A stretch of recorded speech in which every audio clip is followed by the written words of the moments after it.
श्रीराम समर्थ. आत्तापर्यंतच्या अध्यायामध्ये आलेलं गीतेतलं तत्त्वज्ञान नीट मनामध्ये ठसावं म्हणून विनोबाजींनी परिशिष्टात तेच मुद्दे जरा परत सांगितले, ते वाचूया. गीतेच्या 1 ते 6 व नंतरही पुढच्या अध्यायांचा मुख्य विषय काय बघूया. अर्जुनापुढे स्वधर्माचा प्रसंग उभा असता स्वकीय व परकीय असा मोह पडून तो स्वधर्माचरण टाळू पाहत होता. हा वृथा मोह पहिल्या अध्यायात दाखविला म्हणून हा अर्जुन विषाद योग झाला. अर्जुनाच्या वृथा मोहाचे निरसन करावे म्हणून दुसरा अध्याय सांख्ययोगाची सुरुवात झाली. अमर आत्मा सर्वत्र पसरलेला भरलेला आहे, देह नाशिवंत आहे व स्वधर्म कधीही सोडू नये असे 3 सिद्धांत या अध्यायात सांगितले आहेत. दुसऱ्या अध्यायात सांगितलेले 3 सिद्धांत अंमलात आणण्याची कर्मफल त्यागाची युक्ती तिसऱ्या अध्यायात सांगितली आहे. आत्मज्ञान ब्रह्मानंद प्राप्तीसाठी आवश्यक असले तरी व्यक्तिगत शरीर यात्रा व जगचक्र चालू राहण्यासाठी आपली नियतकर्म प्रत्येकाला अनासक्त कशी कोणत्या भावनेने केली पाहिजे हे या कर्मयोग अध्यायात सांगितले आहे. हा झाला तिसरा अध्याय. चौथं, सत्कर्म प्रत्येकाने त्याचं रहस्य म्हणजे कर्माचा लय शेवटी ज्ञानात होतो, हे त्या कर्माचं रहस्य आहे.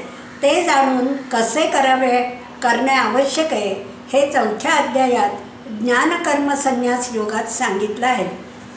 मनुष्याने ज्ञानी होऊन निष्काम बुद्धीने कर्म करावं आणि त्याचं बंधन टाळण्यासाठी ते ब्रह्माला ईश्वराला अर्पण करावं असं विवेचन या अध्यायात असल्याने या अध्यायाला म्हणजे चौथ्या अध्यायाला कर्मब्रह्मार्पण योग असं नाव दिलं आहे.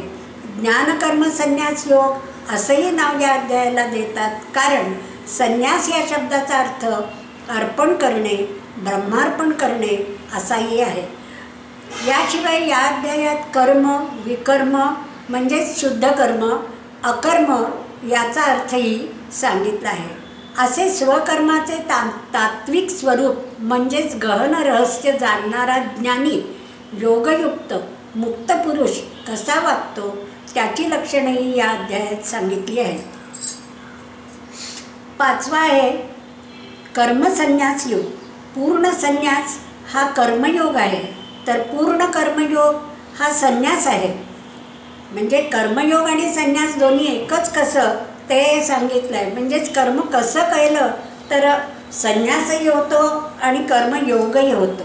ज्ञानकर्म संन्यास योग या चौथ्या अध्यायात भगवंतांनी ज्ञानाचं अपरंपार महत्त्व सांगितलं आहे. यावर भगवंतांनी अर्जुन म्हणाला, अधिक श्रेयस्कर काय, ज्ञान की कर्म काय, दोन प्रकारचे. त्यावर भगवंतांनी सांगितले कर्मसंन्यास व कर्मयोग दोन्ही मोक्षदायी आहेत, पण कर्मयोग विशेष महत्त्वाचा आहे. कर्मयोगावाचून कर्मसंन्यास शक्य नाही. कर्मयोगी सर्व कर्मे आसक्तीरहित करून ब्रह्मार्पण करतो असा त्याचा कर्मसंन्यास योग होतो. त्याचं कर्म म्हणजेच परमात्म्याशी तादात्म्य असतं, म्हणून अशा कर्मयोगाला योगारूढ म्हणतात. यात प्रयत्न व प्रेम याला जास्त वाव असतो.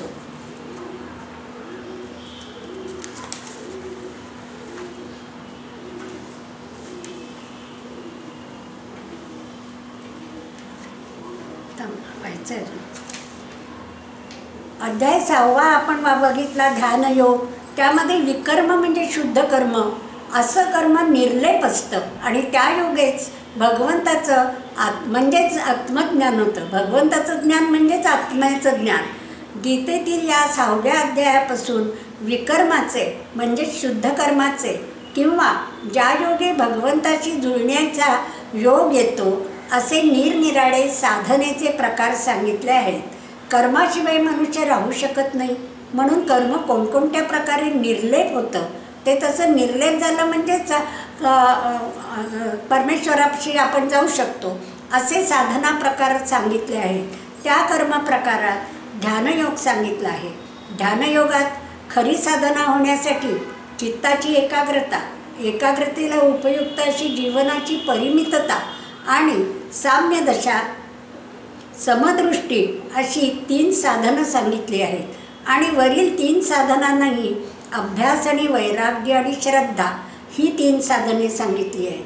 शिवाय अशा प्रकारची साधना एका जन्मात अर्धवट राहिली तरी ती पुढच्या जन्मात चालू राहते, वाया जात नाही, पूर्ण होते. म्हणून असे लोक बालपणीच सर्वज्ञता, सकल शास्त्रे स्वयंभे निगती मुखे असे पुढच्या पायरीचे जन्माला येतात असं श्रीकृष्णाने सांगितलं आहे. आता आपण कालच्या पुढचा अध्याय म्हणजे 8वा अध्याय पाहूया. काल 7 झाले नाही का रे?